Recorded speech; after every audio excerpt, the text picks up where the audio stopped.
what is your favorite Haitian food? Tell me really quick. Oh my God, Jojo. Yeah. Favorite compa song? Ooh. Oh, That's a hard one because I don't really know the names. I just know the rhythm. Just sing it. Because the people. M'pral manger un chocolat. Honestly,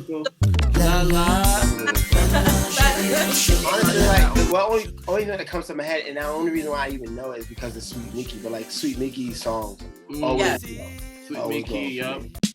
So, what made you choose this place? It's a good spot. So it has nothing to do with that billboard behind you. Oh my God. It's you. Crazy. Rolling down the street, smoking on endo. How does your family feel about your career? My mom's Haitian, so if it's not General Hospital, she ain't checking for it. I handle my own life. You work on yours. How are you feeling? Good. I'm super excited because this is a Haitian American story. I too am a Haitian American, so ça passe. Nula. Nula, na boule. I watched any of the episodes, but I did, read the synopsis and stuff. And I feel like I too can relate to Fritz because he is navigating this Hollywood world, and I'm over here trying to make it in the media and entertainment industry. So I want to just... You're doing it. You're doing it. You are doing it. I want to dive right on in. How did you approach your parents, Haitian parents, about these big dreams of being a creative? I didn't approach my parents with these big dreams of being creative at a young age. Like, my mother would watch me as a child, like see what I was doing, see what I was into. Like, she saw me into science, she saw me building things, she saw me into all that stuff. So she would champion that because also that is a career path that is tangible. Right. So she supported things of that nature. But when I decided and found this, it was much later in my life when I was in my 20s, and I started following it on my own and started pursuing it with only a few people knowing about what I'm doing. Like my roommates when I lived in Rhode Island, my older brother, who just kind of like saw what I was doing and kind of said, yeah, keep going down that path if that's what you really want to do. And then my cousin, who like put the nail on the coffin and said, if you're gonna do it, you gotta either do it in Miami, you gotta do New York, or you're gonna do LA. And I chose LA, of course. But yeah, it wasn't until now that my mom is really starting to see the fruits of the labor I've been doing, Right. and also is starting to really understand, because Mike and I did something amazing, which was bring our moms out to set and be able to experience what it is to be creative TV show. Yeah, and they're in the show too. They have cameos in the show. Ooh, I love that. What about for you, Mike? I mean, growing up, my parents were grooming me for med school. They were like, "You're gonna be a doctor. That's it. There's nothing else you can do." Right. So when I got to college and was pre-med, I was like, this ain't for me. Right. But I grew up writing. I knew I loved to write, so I changed my major, and they weren't understanding of it. So I like to say that my parents never like not approved things that I did. They were more so like not understanding the situation, wanting me to be financially secure, wanting me to have some level of prominence in my career, some level of like esteem and like, being respected in my craft. So when I said I wanted to be a writer, they were just like, okay, so you want to be poor. Oh my God. Right. So I ended up moving to LA, and there were times where it was a struggle where my parents were like, maybe you should just come on back.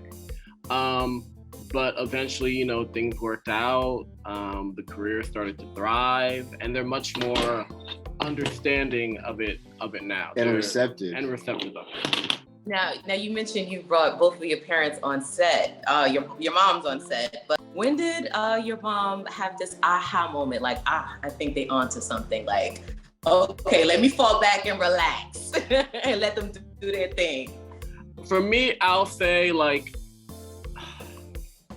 when my mom came to set and she found out, they're dressing me. I'm getting my makeup done for this. It's the whole thing. Right. Conversation before was, you're not working. You should get another job.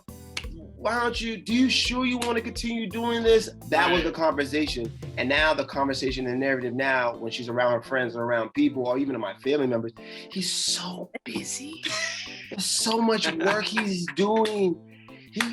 Si ou te wè sa la ti garçon ta fè, a travay la, si ou wè sa petit garçon ma fè la travay, like that's like it's the narrative now. Mm-hmm. And before it was, you should get another job. Like in hiatus between Insecure, you should get another job. I'm like, now it's like.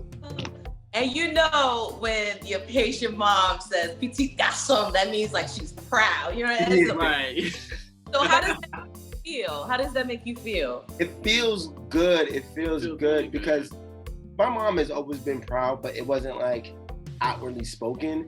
I think she's more of a shower, like something that she points to. Mm-hmm. And I remember the first time she saw me in a magazine was like years ago. She was at a dentist's office.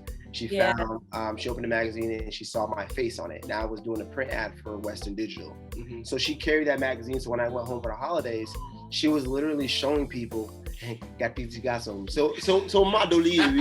Tweets, right? Yes. Tweets. Yes. Right. And first generation Haitian American. Now tell us about this role. Did you create the character? Is this like based on your real life story? It's loosely based on my real life story, but it's also a combination of many people in the writer's room for us to like really make him a full 3-dimensional character.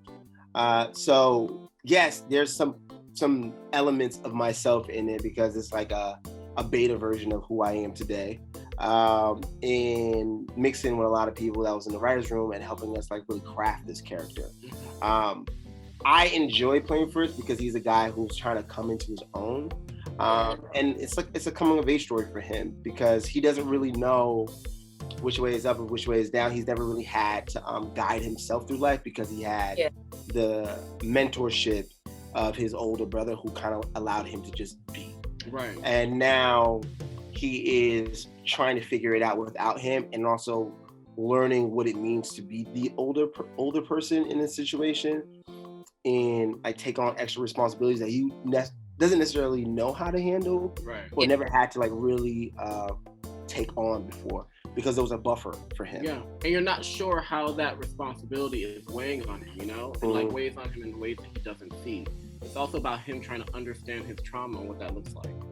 Mike, you said that what you love about this show is that Haitian people, like the show is about Haitian people existing, right? So I felt that because I was like, like I love that so much, but I want you to explain to the viewers now what you meant by that.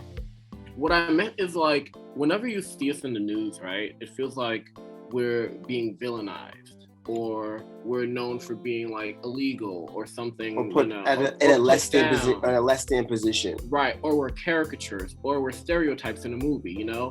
In this version, like we're speaking to what it really means to just exist and be Haitian and just be, you know what I mean? Like it's not a sad story about like, oh, this poor Haitian person, you know what I mean? It's just a regular person living who happens to be Haitian, and we happen to be amplifying his culture in a way that feels real to him, but also real to the people around him.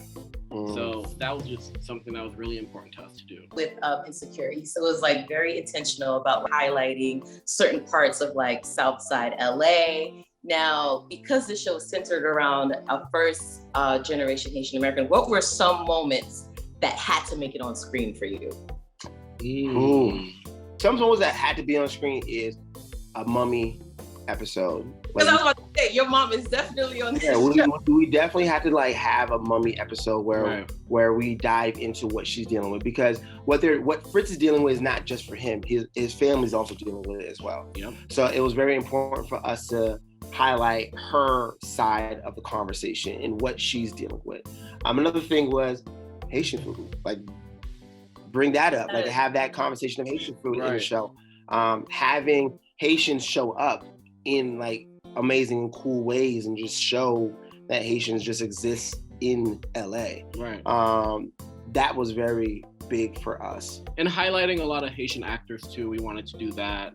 But you talk about like different parts of LA one thing that we really wanted to focus on for our show is that like Insecure like represents Black culture in a great way, right? In this kind of like nuanced, fresh way as it pertains to LA Black culture. What we wanted to do was kind of like express like, well, what does like Black immigrant culture look like in LA? You know what I mean? Yeah. And we really wanted to like speak to that while also making downtown LA a character. Now, please tell the viewers when and where can they watch Send Help. You can watch Send Help on all streaming devices, Amazon Prime, a channel on Amazon Prime, and the channel is AllBlk, where we keep it Black, every Thursday. I love it. Thank you so much, Mike.